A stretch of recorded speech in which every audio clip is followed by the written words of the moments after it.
Sou Leonardo Tonos, professor e coordenador do Departamento dos Estudos Lusófonos da Universidade da Sorbonne, e desde a minha entrada na universidade, em 2005, eu organizo regularmente encontros com atores do mundo literário brasileiro, escritores, jornalistas e críticos literários.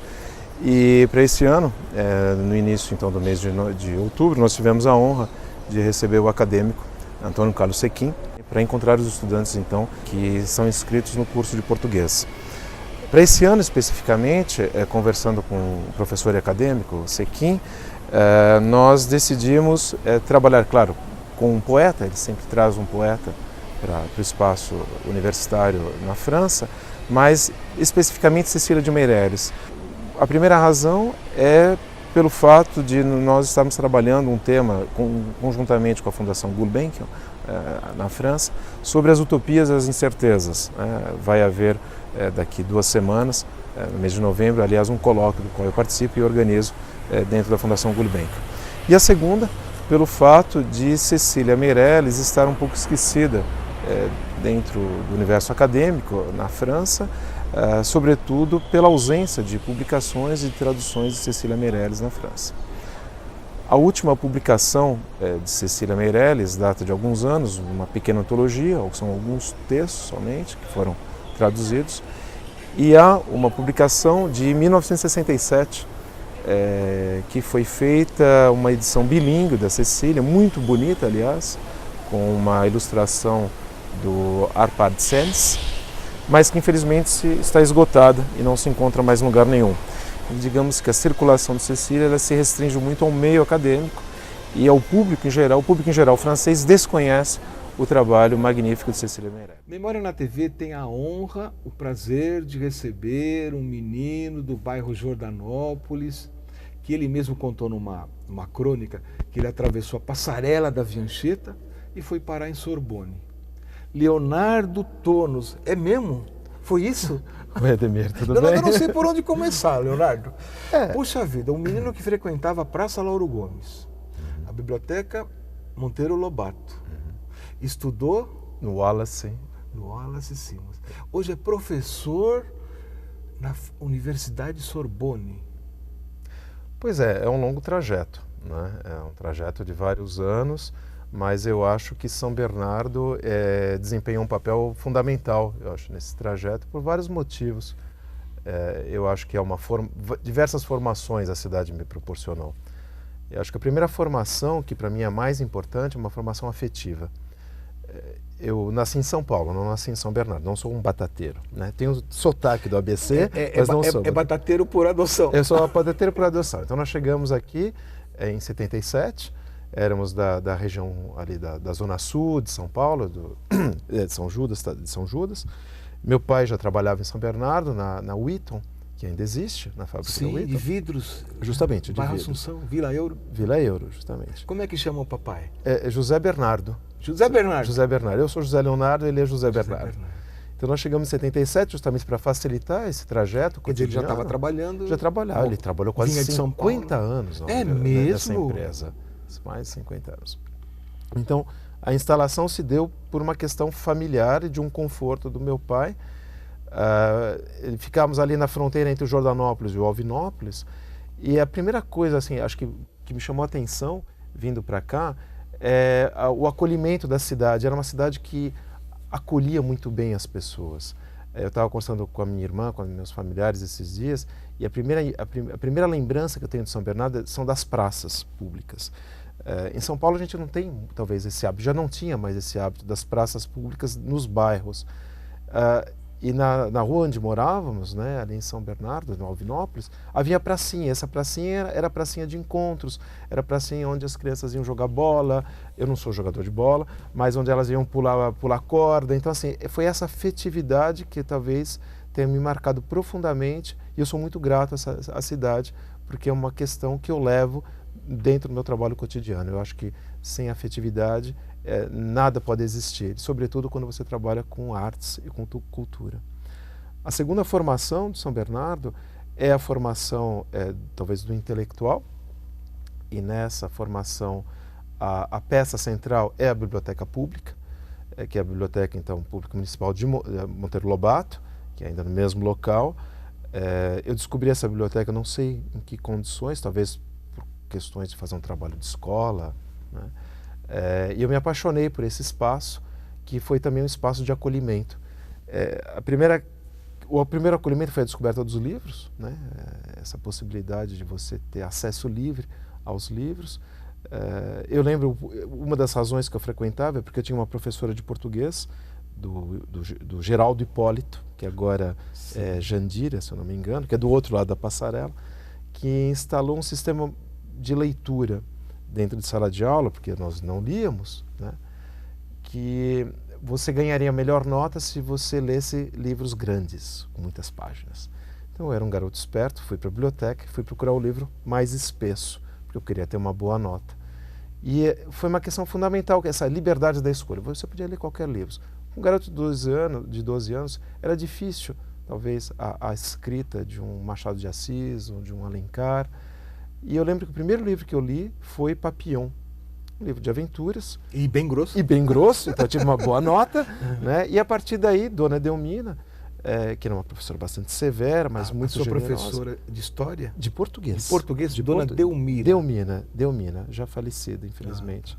A partir daí ela começou a direcionar o meu gosto de leitura e a partir daí eu comecei a frequentar cotidianamente a biblioteca. Então assim, era o meu ritual semanal ir à biblioteca no mínimo 3 vezes por semana para pegar os livros emprestados. Depois eu descobri que eu poderia também trazer discos para casa, eu era músico, né? Estudei música, aliás, e que a gente poderia trazer gibis. Então para aquele espaço foi um espaço de descoberta, graças então ao espaço e graças a pessoas. E dentre essas pessoas, e aqui eu deixo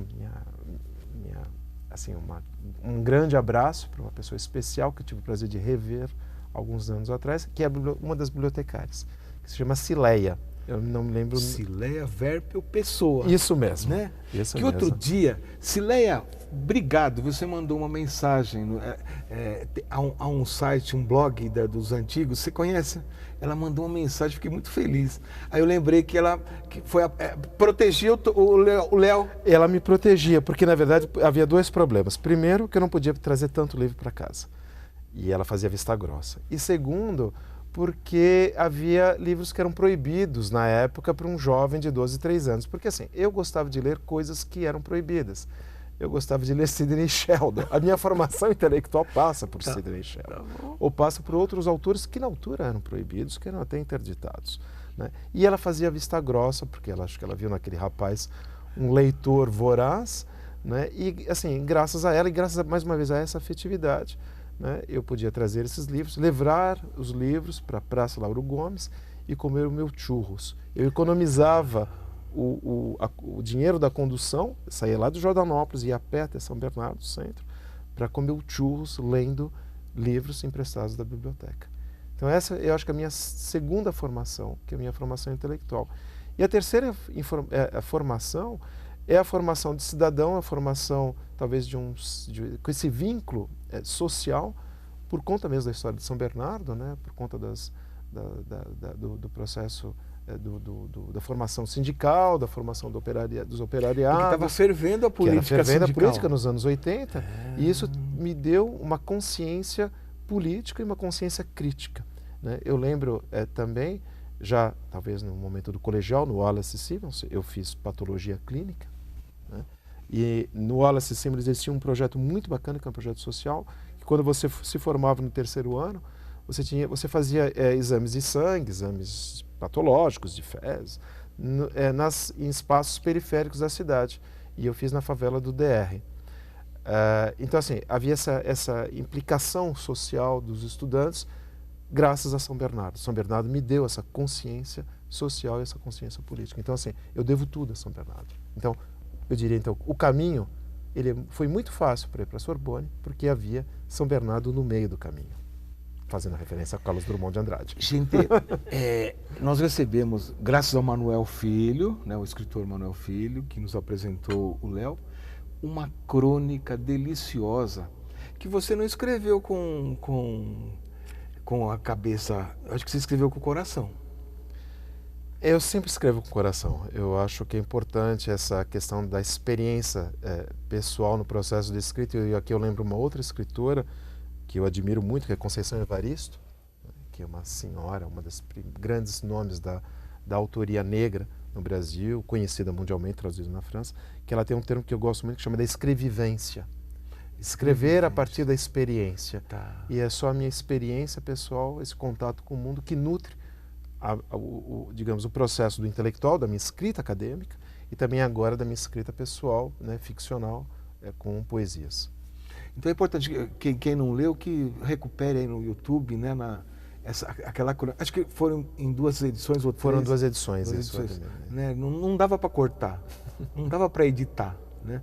E ele fala da Cileia, ele fala da praça, ele fala da biblioteca, ele fala da Viancheta, da passarela da Viancheta, do Wallace, isso, um cara que está lá na França, né? Lá você comenta, por exemplo, eu morava perto da favela do DR.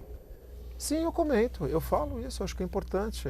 Eu falo de onde eu venho, porque isso diz muito do que eu sou em sala de aula, né, nessa minha relação com os estudantes. Eu já moro na França há 30 anos. 30 anos? São 30 anos de vida fora do país.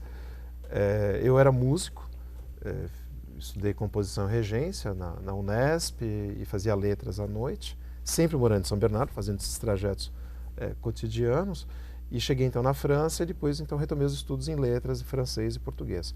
Mas eu acho importante para os meus estudantes, por quê? Por várias razões. Porque grande parte dos meus estudantes são de origem portuguesa, são imigrantes portugueses. Tá. Eu também sou um imigrante de origem, imigrante de italianos e portugueses, e me considero como um imigrante expatriado fora do país. E são estudantes que vêm também, muitas vezes, de família de operários, né, dessa classe operariada. E eu falo o quanto é importante essa origem no processo de formação do indivíduo, de formação do sujeito ao mundo, do sujeito no mundo, do cidadão, simplesmente. Ao longo do ano, quantos dias, ao longo da semana, quantos dias você tem atividades lá na Sorbonne? Por exemplo, na segunda-feira. Na verdade, são praticamente 2 dias por semana de 2 aula. dias por semana. Isso, de aula, aula presencial. E o resto são atividades acadêmicas. Eu faço muitos encontros com autores de passagem por Paris, produção acadêmica, porque nós temos a obrigatoriedade, né, de produzir academicamente, e também preparação de aulas, de mestrado, acompanhamento de mestrandos e doutorandos. De repente, você está em Portugal fazendo uma atividade, conforme aconteceu esse ano. Na verdade, essa é uma outra atividade que eu desenvolvo já desde 2014, que se chama, é um festival literário, que se chama então Printemps Littéraire Brésilien, Primavera Literária Brasileira, que eu criei em 2014 por algumas razões. A Sorbonne é uma universidade bastante clássica, né? E a literatura contemporânea, ela sempre teve pouco acesso, né? Pouca penetração, até na grade curricular dos estudantes. E meus estudantes não conheciam muito essa produção recente. Então, eu criei esse festival com o intuito de difundir a literatura dentro de espaços de ensino. Então, convido autores que fazem encontros dentro das universidades ou então em escolas secundárias e escolas primárias. Esse festival foi ganhando, digamos, destaque, né, não só local, mas internacional, por conta de vários motivos. Em 2015, o Brasil foi o convidado de honra da Feira do Livro de Paris. Eu fui curador desse festival, foram 50 autores brasileiros convidados, e a partir daí as coisas se expandiram e eu decidi em 2016 internacionalizar esse festival e começar a visitar então países limítrofes, né? Espanha, Bélgica, Alemanha e Portugal. Tivemos a honra de receber um escritor de São Bernardo, Manuel Filho, no ano passado, que foi então na 5ª edição do Printemps Littéraire, na região então norte de Portugal, na cidade de Braga. Meu prazer... Onde foi tirada aquela foto de vocês dois? Justamente. Né? Aquela foto foi numa praça, perto de um mosteiro. Fantástico, né? Por que não trazer outros autores de São Bernardo? Eu mesmo fiz um encontro conjunto com Dalila, aqui há já alguns anos na Biblioteca de São Bernardo. Então, esse projeto se expandiu e no ano passado nós fizemos o salto, claro. Dalila Teles Veras. Sim. Dalila Teles Veras, Alfarrábio. Agora ela recebeu uma comenda. Sim, ela é Dalila, quando é que você vem visitar a gente aqui? Né? Olha, outro dia trouxemos John Frente da Carolina do Norte, né? Um brasilianista. Agora, graças ao Manuel e a Tânia, trouxemos o de Sorbonne. E a Dalila? Num outro programa lá na TV dos Trabalhadores, a Dalila foi. Agora tem que vir aqui contar essas histórias. A portuguesinha da Ilha da Madeira. Ilha da Madeira. Da Ilha da Madeira. Ó, tá convidado. E traga o Valdecírio Teles Veras para falar do Posidônio, né, o saudoso Posidônio, e de toda aquela turma legal. Mas continua. Você não citou Itália, né? Não, a Itália... nós estivemos na Itália em 2016, em Bolonha, mas desde 2017 fizemos o salto, vamos dizer, transatlântico, nos Estados Unidos e no Canadá, e para 2020 eu estou começando a organizar agora os eventos. Vão ser vários países europeus, nos Estados Unidos, e vai ter uma grande surpresa que eu ainda não posso anunciar. Mas quando puder, você avisa a gente? Sim, claro, com muito prazer. Legal. Porque a gente fala dos velhinhos, das velhinhas, também quer falar né? E tem uma produção cultural, assim, o ABC muito pulsante, né? Não só na área de literatura, na área de música, na área de cinema, e vários autores ainda têm o vínculo com o ABC. Eu lembro agora de um ilustrador, o Ike, que foi finalista do Prêmio Jabuti, Manuel Filho, Dalila, o próprio Tarso de Mello, que é um grande poeta da região, o Calixto, que também é da região, é um grande poeta, Sim. Fabiano Calixto. Tá. Né? Fabiano Calixto. Então, assim, São Bernardo, Santo André, São Caetano sempre foi assim, um laboratório, né, de grandes atores. A Vera Cruz lá atrás, né? Justamente. E de atores, vamos dizer, inovadores, né, da questão cultural. Então, eu acho também muito, muito bonito esse trabalho que você faz, dessa memória, vamos dizer, passar dessa memória presente, porque você está construindo essa memória para o futuro aqui da região do ABC. Eu só converso com o pessoal que... Mas é importante essa coisa. Léo, por exemplo, um programinha aqui do site do Diário do Grande ABC, uma coisa bem ligeira, mas se o pessoal quiser conhecer mais a obra feita pelo seu coração, como é que ter acesso aos seus livros, às suas crônicas, aos seus trabalhos? Como é que a gente faz? Então, há 2 anos, vamos dizer assim, que eu estou indo para uma nova aventura. Tive a coragem... Já que eu estou agora com curiosidade de saber o que é. Assim, eu me lancei numa produção mais ficcional e, curiosamente, eu escolhi a poesia para me lançar nessa produção mais ficcional. Então, em 2017, eu publiquei minha primeira antologia de poemas, que se chama Agora Vai Ser Assim, publicado pela editora Nós. E esse ano, 2019, estou lançando então minha segunda antologia de poemas pela mesma editora Nós, e essa antologia se chama Inquietações em Tempos de Insônia. Olha, legal.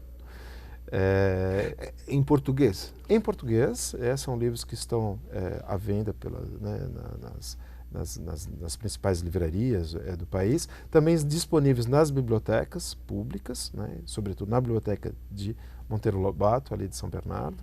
E eu tenho também um site, né, um blog que eu mantenho de difusão da literatura brasileira, que se chama etudelusofona.com, blogspot. Entendi, né? tudo. Estudos lusófonos. Basta colocar no Google o meu nome, né, e você cai automaticamente nesse blog, que tem uma consulta diária de 500 cliques, né, porque eu sempre convido Então, autores. na apresentação desse programa de TV, na página impressa, nós vamos colocar a bibliografia. Então a gente vai recorrer à Tânia, a sua irmã, para me passar direitinho. Então a gente coloca todos os títulos, todos os endereços, como acessar o blog. Sim, sim. E a Tânia vai escrever em português para a gente entender melhor. Eu dou às vezes uma escorregadinha, né? Não sei se você já percebeu, Demir, mas às vezes eu dou uma escorregada em algumas palavras, o sotaque às vezes sai um pouco afrancesado. Eu percebi. Mas é essa influência direta, cotidiana, de uma outra língua. Se bem que eu sempre fui atravessado por várias línguas, né? Eu sou de família italiana. Italiana do Norte, é friulana, né? Tonus é friulano, né? E eu lembro, eu sou o último da família, assim, dos netos, eu sou o último neto, E eu sou o caçula de casa. Então as pessoas falam, o caçula mais mimado, não. O caçula é o esquecido. É o esquecido. Ninguém mais tem paciência com o caçula. O primeiro é o pessoal... Primeiro é o adorado, o caçula é o esquecido, que fica ali perambulando, né? E uma coisa que foi muito impressionante para mim foi que eu descobri que eu sabia falar uma língua dos avós, né? Em francês a palavra dá até certinho. A gente fala langue maternelle para a língua materna e grand maternelle para a língua dos avós. Eu descobri que eu tinha uma língua grand maternelle quando eu fui visitar a família na Itália e eu não entendia muito bem o italiano e eles colocaram algumas palavras do dialeto, friulano e vêneto, porque eles misturam. E aquilo surgiu como uma pulsão dentro de mim. Então eu sabia falar essa língua, porque meus avós, provavelmente meus nonos, sobretudo meu nono, me acompanhava até a escola, eu não queria ir com ele, eu odiava isso. Nono, eu gostei do nono. O nono, era o nono, a gente falava nono. Ele me levava até a escola, eu não queria ir sozinho, mas ele me levava, o prazer dele era me acompanhar até a escola. E ele devia conversar comigo no dialeto dele, então eu entendia aquele dialeto sem eu saber. Então é curioso como eu sou atravessado por diversas línguas, e claro, agora é o francês. E aí tem esses escorregadinhos. Você sabe que quando eu fui fazer o vestibular, isso faz uns anos atrás, não tinha nem faculdade de comunicação no ABC, tive que fazer em São Paulo. E tinha que, no vestibular, optar uma língua estrangeira, entre inglês e francês. E eu optei pelo francês. Oh, très bien, donc on peut parler français alors. Acho que eu tirei 0,5. Então não zerou. Porque no ginásio tinha o francês, né? Tinha. Hoje não tem mais, né? Não tem mais. Eu nem peguei ainda essa época do francês. A minha irmã ainda estudou. Eu lembro que eu decorei a primeira lição. Talvez o Ademir se lembre. Era um livro que você colava, né? E você colava os diálogos e começava bonjour madame, bonjour, où vas-tu, je vais à l'école, voilà monsieur, e era editado na França. E era editado na França. Isso é editado na França. Eu devia ter guardado, né? Mas a gente acha. A gente acha. Agora você falou também de passagem que você é músico. Eu acho que assim, se a gente foi um dia músico, a gente nunca deixa de ser músico, né? Eu era músico, eu estudei música, junto com a minha irmã, nós fazíamos quase uma dupla, né? De músicos, tocávamos em São Bernardo. Eu lembro que nós começamos a tocar na noite são bernardense. É mesmo? Com 14 anos, isso acho que era até proibido na época.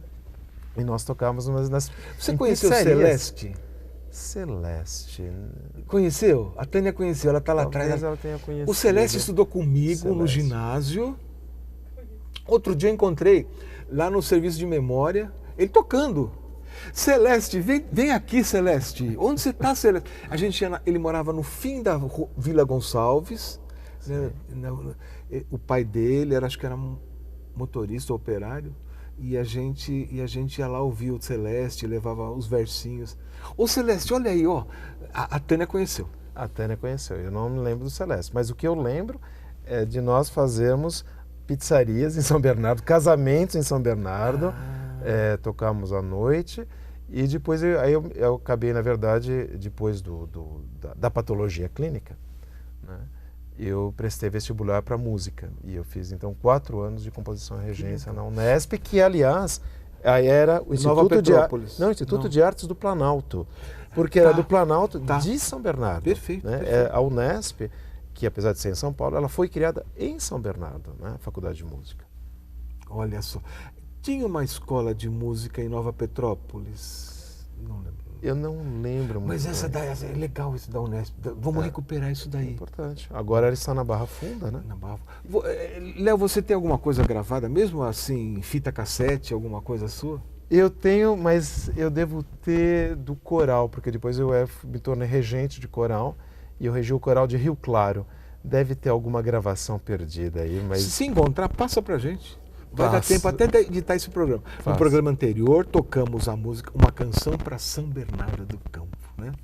E o hino da cidade. Fotografias eu tenho. Tem? Fotografias eu tenho porque minha irmã e eu, nós tocávamos órgão eletrônico e nós frequentemente fazíamos formaturas, né, das escolas. E eu toquei também, eu lembro que eu ter tocado na Biblioteca Monteiro Lobato, graças a Cileia, que abriu espaço para que nós levássemos então música e tocássemos um dia. Legal. Mas se eu encontrar as fotos, eu tenho. Tá certo. Você vem sempre nesse período para cá, para o Brasil, ou varia? Varia em função das atividades acadêmicas, porque agora nós estamos no início do ano escolar na França, é um universitário.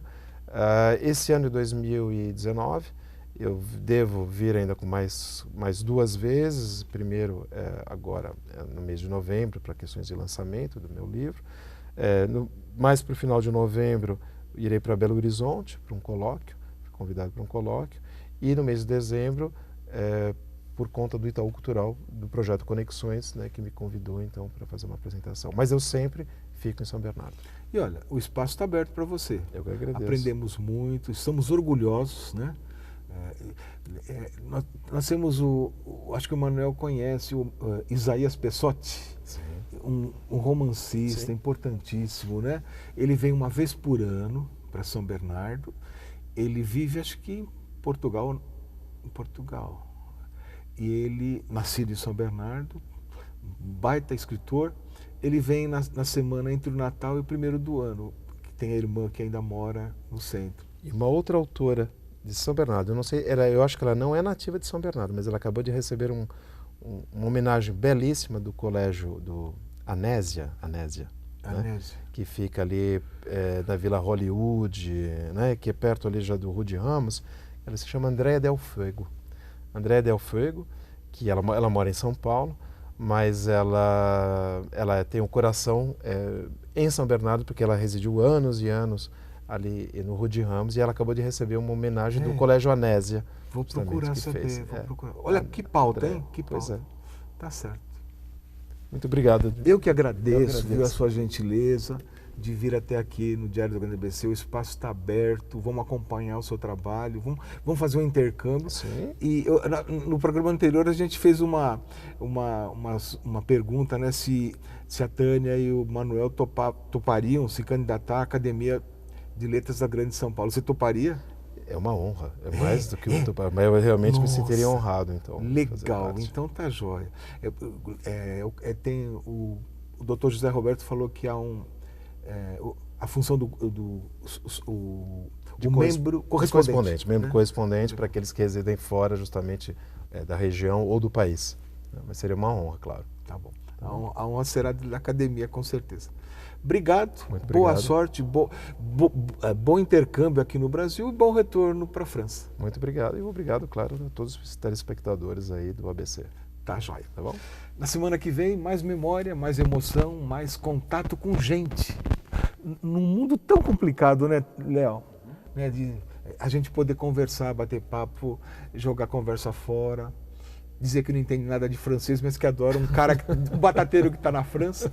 A gente fica feliz. Então, semana que vem, vamos encontrar mais uma bela pauta para passar para vocês. Até lá.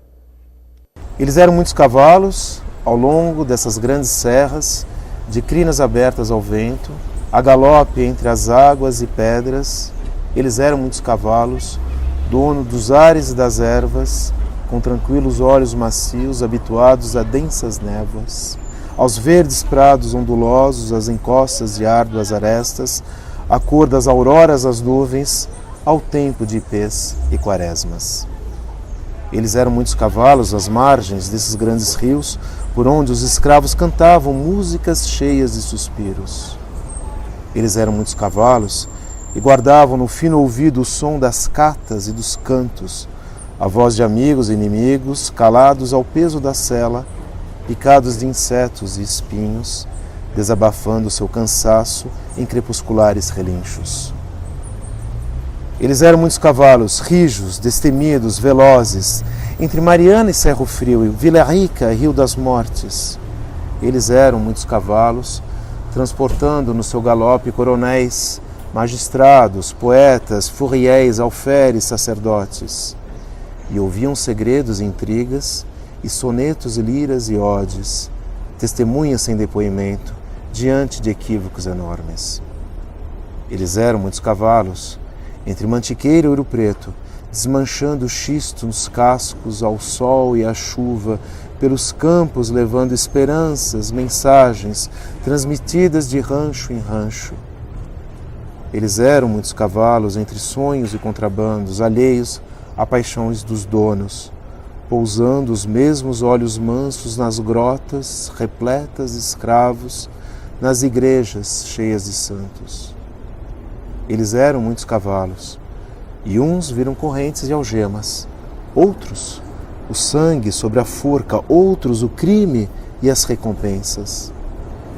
Eles eram muitos cavalos, e alguns foram postos à venda, outros ficaram nos seus pastos, e houve uns que, depois da sentença, levaram o alferes cortado em braços, pernas e cabeça, e partiram com sua carga na mais dolorosa inocência.